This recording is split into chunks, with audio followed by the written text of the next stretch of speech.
Good evening, everyone. Tonight, our RFL special obviously will be spent the entirety on the tragedy that was Newtown, Connecticut today.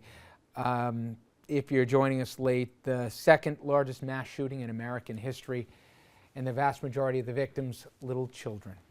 We're going to take you to Newtown, Connecticut now. We've got Mark Greenblatt, who's reporting live for us with the very latest. Mark?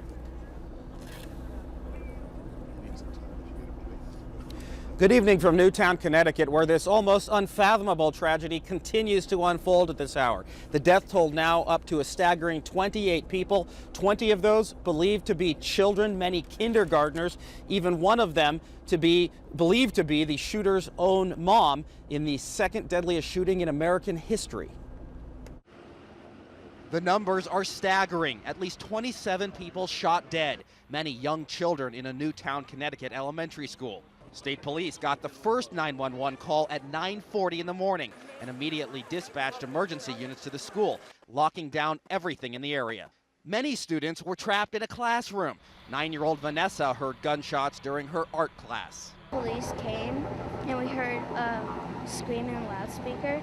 This fourth grader was in a gym class when police came looking for a gunman. Police came in, it's like, is he in here? Then he ran out, and then our teachers, then somebody yelled, get to a safe place. His father relieved his son is okay. It was terrifying.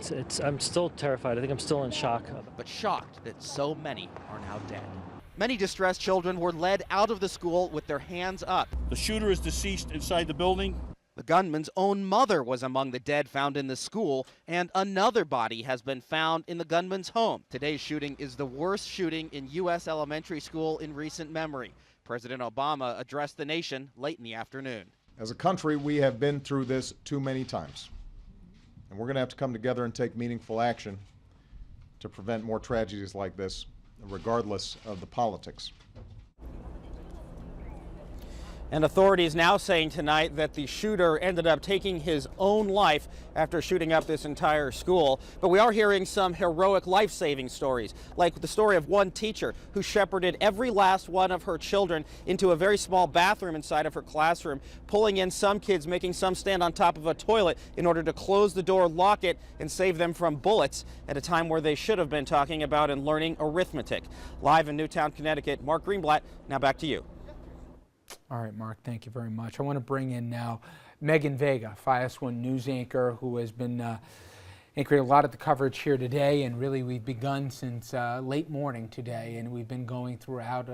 Mike Stevens, big part of the coverage as well. Over the course of the next hour, Megan and I are going to bring you up to date with all the unfolding details out of the shooting. As I said, Megan, this is the second largest mass shooting in American history. The Virginia Tech being the largest one, but to put in context, that was 33 and we're 28. But you and I can both kind of connect to this story like I think a lot of people at home are, because the victims, this school, this elementary school, Sandy Hook in Newtown, Connecticut, it was for kids, kindergartners through fourth grade. And we're going to show it a little bit, the entirety of the president's press conference, but at one point he stopped for a near full minute to try and compose himself, because I think everyone can relate, but especially if you're a young parent, as we are, the idea of dropping your son or daughter off at school for their first year of school or one of their first years, and then getting that call to try that, and you don't know what you're going to find when you get there, and for 20 children, for their families, the worst imaginable nightmare came through today. And for obviously a scarred community, and we'll be talking about that more.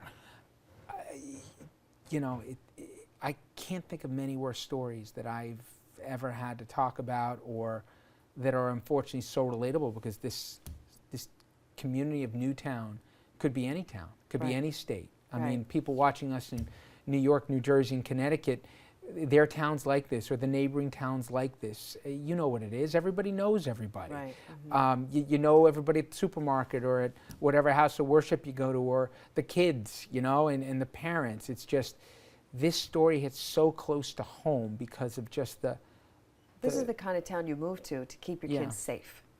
This is the kind of elementary school you want to send your kids to that has the baseball field right outside of the back door, that's surrounded by, you know, beautiful trees that the kids are going to learn about the seasons and the leaves falling off of the trees. This is the kind of community you want to be a part of. And this is going to be a new community. This is going to be a new day for this community. This community is not going to be the same. These tragic events have not only changed the lives of these 20 some odd families, it has changed the community. It is going to change the landscape. And as people will see themselves when they'll hear the president, you saw what I thought related for a lot of folks was you saw a heartbroken person who maybe, like many, couldn't have picked out Newtown on a map Right. without the dot on it, Right. but knows But he's what a it's like to dad. be a dad, He's knows a what it's like to dad. be a mom, Right. and there's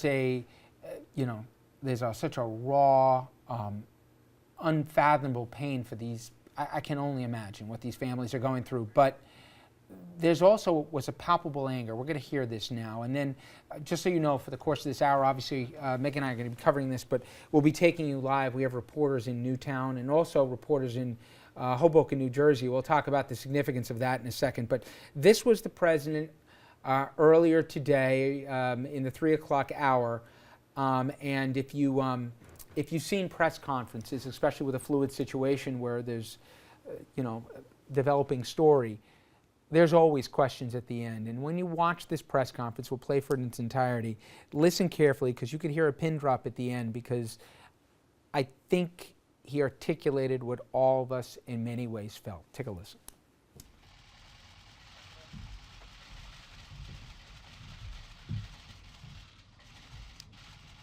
This afternoon I spoke with Governor Malloy and FBI Director Mueller.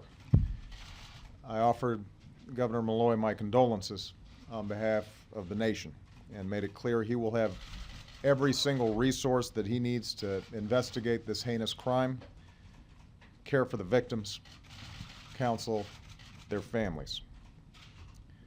We've endured too many of these tragedies in the past few years, and each time I learn the news, I react not as a president, but as anybody else would, as a parent. And that was especially true today. I know there's not a parent in America who doesn't feel the same overwhelming grief that I do. The majority of those who died today were children.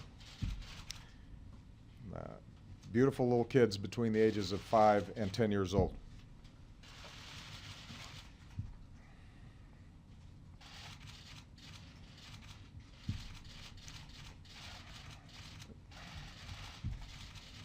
They had their entire lives ahead of them. Birthdays, graduations, weddings, kids of their own.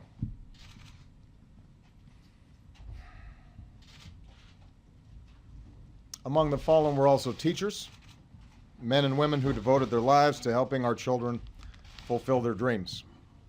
So our hearts are broken today for the parents and grandparents, sisters and brothers of these little children, and for the families of the adults who were lost.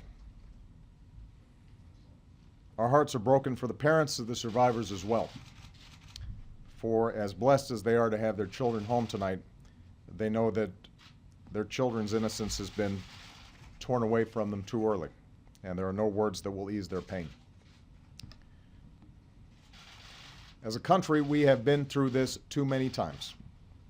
Whether it's an elementary school in Newton or a shopping mall in Oregon or a temple in Wisconsin or a movie theater in Aurora or a street corner in Chicago, these neighborhoods are our neighborhoods and these children are our children. And we're going to have to come together and take meaningful action to prevent more tragedies like this, regardless of the politics.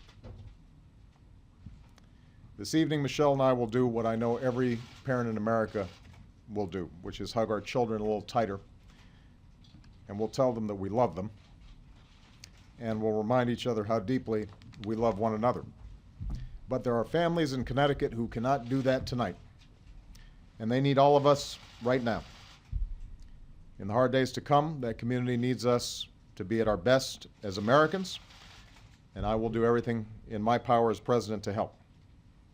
Because while nothing can fill the space of a lost child or loved one, all of us can extend a hand to those in need, to remind them that we are there for them, that we are praying for them, that the love they felt for those they lost endures not just in their memories, but also in ours.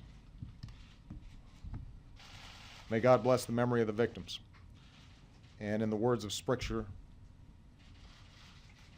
heal the brokenhearted and bind up their wounds.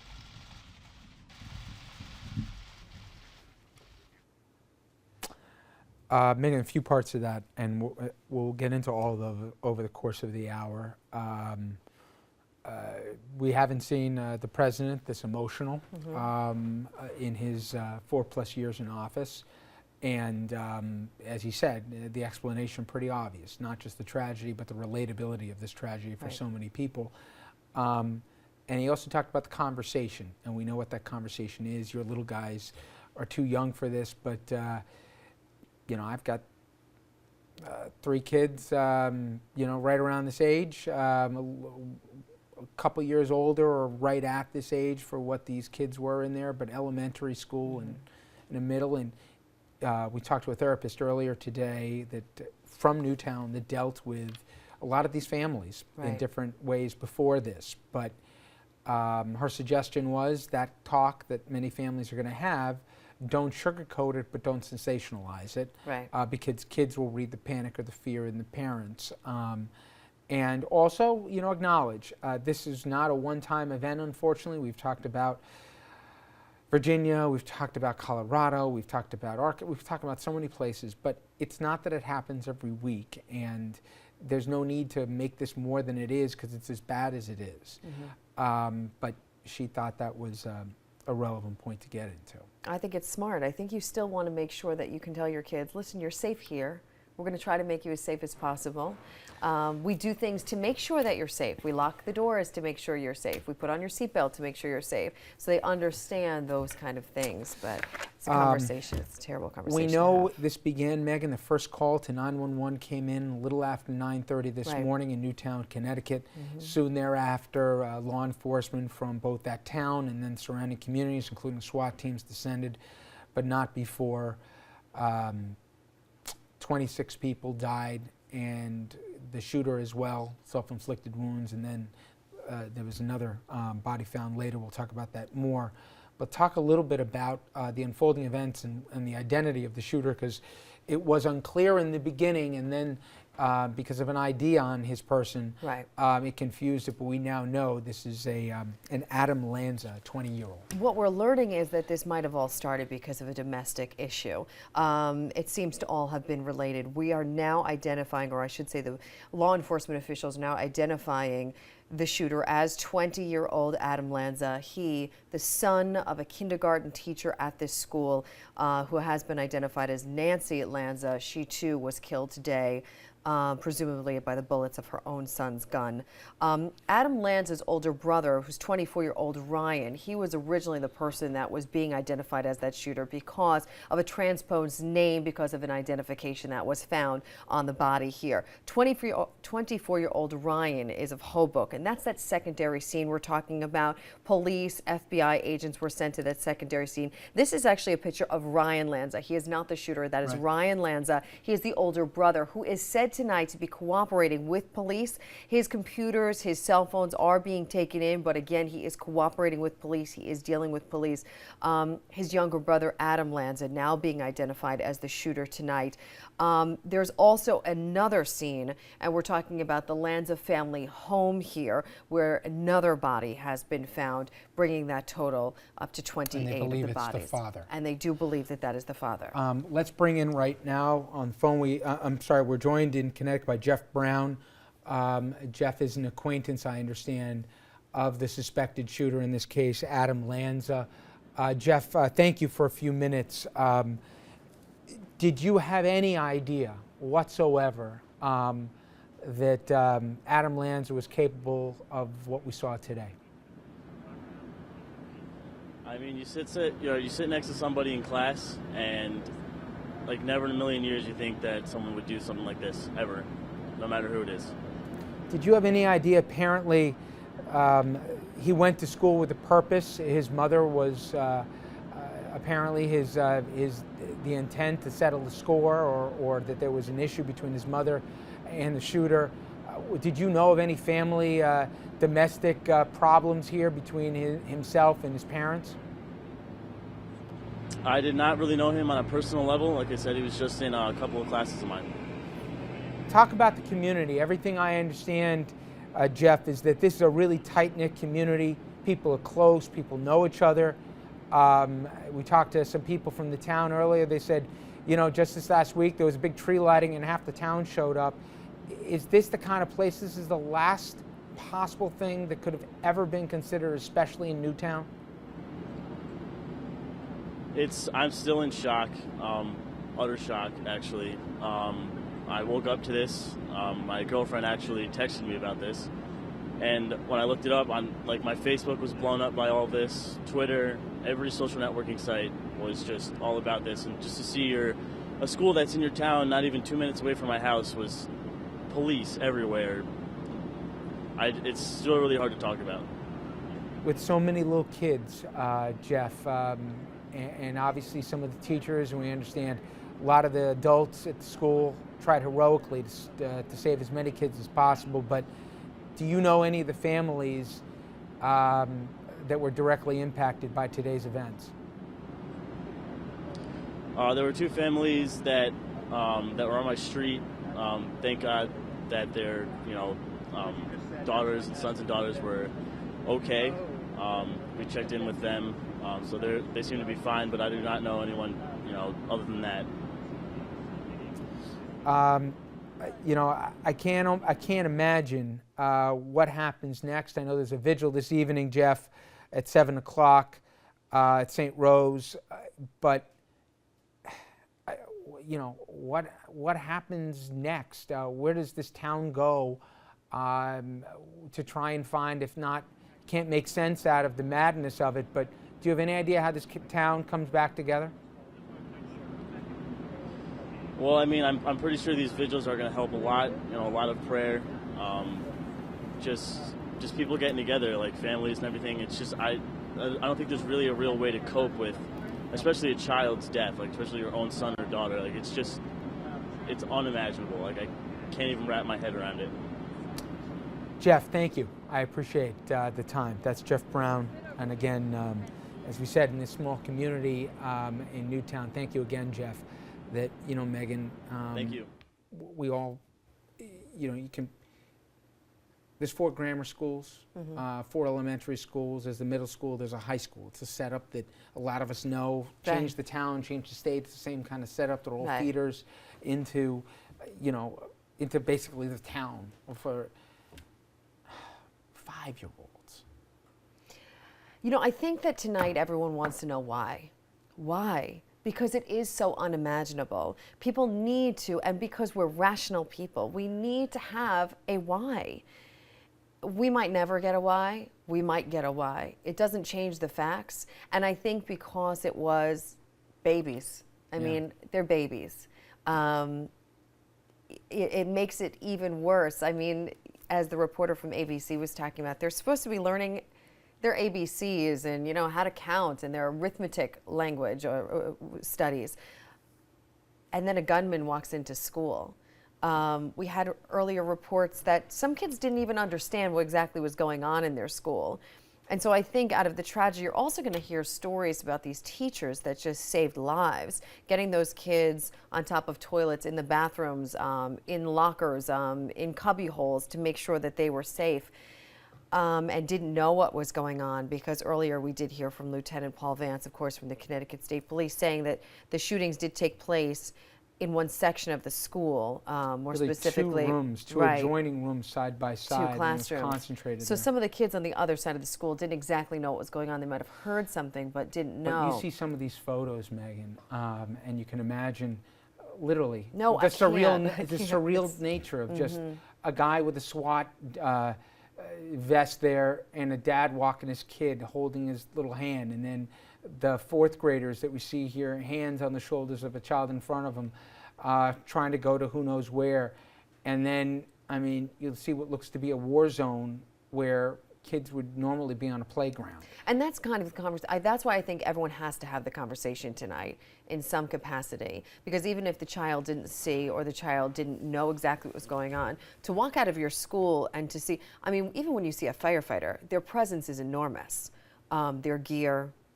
And we teach our children to go to a firefighter, to go to a police officer. And now all of a sudden you're seeing military personnel outside your school. Your child or your children are going to have some lasting effects by that. And you're going to know your child the best and how to talk to your own child the best. But You know, there's, a lot of the, there's a new sense of normal now. There's a new sense of normal. and I will say we're going to be getting into this in the balance of this hour as well. In the aftermath of this shooting, people asking questions if we need armed guards at schools, people talking about enough is enough, how many school tragedies, what's the commonalities that we have here. Mayor Bloomberg reaching out directly, talking about the guns as a common element here. And you could see between some of the tears, but also the near clenched teeth, the president's had it with this. And he says it's high time for some political courage in Washington. The illusion, you don't have to read between the lines, is that he's talking about some tougher gun enforcement here.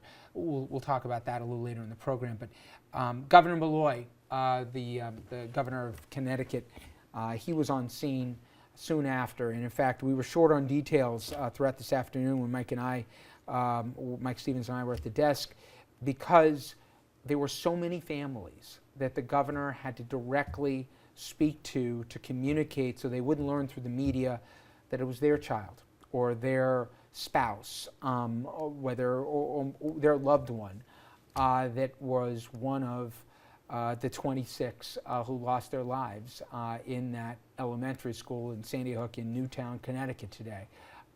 He then did go and gave some more details, although because it is an unfolding situation and investigation, they are still not identifying by name, understandably so, the victims. But he did speak, and this is Governor Malloy from earlier today. You can never be prepared for this kind of incident. What has happened, what has transpired at that school building will leave a mark on this community and every family impacted. I only ask that all of our fellow citizens here in the United States and around the world who have already offered their assistance remember all of the victims in their prayers. Earlier today, a number of our citizens, beautiful children, had their life taken away from them, as well as adults whose responsibility it was to educate and supervise those children. The perpetrator of the crime is dead, as is an individual who the perpetrator lived with. And we may have more updates from Connecticut this hour that'll be coming from both the state police and Lieutenant Vance has been updating as details have become available. So we may be heading back to Newtown, where we will be heading back to be getting reaction from people in the community, but also hopefully from the officials there as well. Okay, let's, Megan, we mentioned before that there is two scenes. The primary scene, obviously, outside of the school and where the press has been allowed to gather in Newtown, Right. but also in New Jersey, where in Hoboken, police have already gone to the scene of the Lanza apartment where they're trying to learn more information. And again, the older brother, Ryan Lanza, whose ID was in the pocket of the shooter, his brother, and he was misidentified as a shooter to begin with. He's cooperating with police. We don't know if he's a suspect, but we do know he's cooperating with law enforcement. This, again, a picture of the older brother that is talking with police as we speak right now. Let's go to Hoboken, where outside of, we understand his apartment is our reporter Takesha is on the ground. Takesha, describe the scene behind you.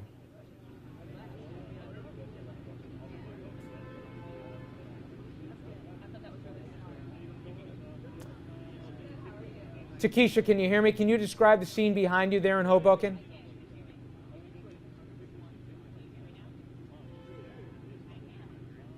Okay. We're having a little audio problems there. But when we do go back, as we understand, we saw it was cordoned off with some yellow tape there earlier today. Obviously, what we've been hearing throughout the day is that originally they went to this apartment believing that it was the Ryan Lanza's apartment because the wrong identification was made on that shooter. Went to that apartment. They did bring in, and Lieutenant Paul Vance from Connecticut made it very clear that they had every field officer ready. They had the bomb squad. They had everything ready to go just in case. And so they brought with them to Hoboken, you know, this arsenal of investigators to try to find out exactly what was going on. They went into this apartment. The apartment was supposedly cleared, but a roommate and also this Ryan Lanza, who is now being identified as the older brother of the alleged shooter, 20-year-old Adam Lanza, is cooperating. Now, sources are saying that he has not spoken to his brother in some time, but that he is cooperating with law enforcement, trying to figure out why his younger brother may have done something like this. And the scenes from earlier today in Newtown, Connecticut. And just as a point of reference, Newtown is about 60 miles northeast of New York City. If you know the Connecticut landscape, it's northern Fairfield County, and for those of you who know, for example, where Bridgeport is along the shoreline of Connecticut, it's separated in between Bridgeport and Hartford, which is in the central part of the state. It's kind of the midpoint, if you will, a little bit here. Well, this isn't the one I was talking about, but there's a graphic that shows it, the state of Connecticut, that has this is kind of a midpoint. But it's basically every town USA. It's a suburban, rural town. Thank you. That's the map I was referencing, and there it is. So a lot of people commute into New York for work, and I can just imagine people who headed in and they got that phone call and they tried to make it back as soon as possible. Let's try and reestablish that connection with Takesha Thomas. She is, as we said before, live in Hoboken right now. And Takesha, if you can hear me, can you describe the scene behind you? Pretty much law enforcement has left the scene, but there are a few FBI as well as other law enforcement agents that are still out here. They've been in and out of the apartment, of course, of the alleged shooter, Ryan Lanza, the 24-year-old brother of the alleged shooter. They've been in and out of his apartment pretty much all day, bringing in and out computer equipment as well as other things as evidence, of course. Lanza is in custody, as you guys have reported earlier, and right now I've spoken with a few of the residents that have come through back and forth. You see them either running or walking their dogs or coming up to the scene, trying to figure out exactly what is going on. A few of the residents I talked to, they were in shock. They heard about the shooting in Connecticut, but they hadn't heard about the connection here in Hoboken, or the possible connection here in Hoboken. One woman who has a 8-week-old daughter told me that she's probably going to hug her daughter just a little bit tighter tonight when she hears, after hearing about this news, as well as a grandfather of a young 3-year-old who also told me that he was in a state of shock. And many people as well questioning our gun laws, of course, and maybe stiffening them up. Reporting live from Hoboken, Takesha Thomas. Back to you guys. I understand earlier today that law enforcement in New Jersey was also looking for the girlfriend of the older brother, as well as also another friend. Any update on those two associates? And I say that only because that's how they were identified, girlfriend and friend of the older Lanza brother. Have they located those two individuals? Because I know they wanted them for questioning.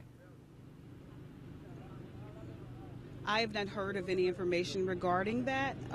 You probably know a little bit more than I do regarding that. As far as on the scene here, there was one person taken into custody, and that's pretty much all that I can tell you from here. All right, good enough. Thank you. And it was reported earlier today that there were two friends, because everyone believed at the time it was the older brother. It was Ryan Lanza who was the shooter, and that they were also looking for two known acquaintances of him for questioning. They haven't. But by taking out the computer and everything, I think people have watched enough Law and Order or whatever to figure out what this is about. They want to know what's on the hard drives. They want to know to follow the email traffic, if there was any connection between the two brothers, if this thing was a coordinated attack, if it was planned, how he got his hands on both the weapons, which we'll be talking about throughout the hour, and also how he was, how much planning went into this, and who else may have had any prior knowledge of it. Right, absolutely, and I'm sure that is, you know, we're talking about so many different crime scenes here, and you know, the police are being kind of tight-lipped about those kind of crime scenes as they work to identify the victims, as they work to identify that extra body that was found in the secondary crime scene up in Connecticut, and as they work here in the Lanza apartment of Hoboken. All right, Megan and I will be back after this break. We're covering this developing story today, the tragedy in Connecticut, in Newtown, Connecticut, school massacre. 20 people, 20 children of elementary school age as young as kindergartners killed, 26 total, and in addition to the shooter and believed to be also the father of the shooter as well. 28 total victims here of senseless violence. And we will have much more on this after this quick commercial break. Please stay with us.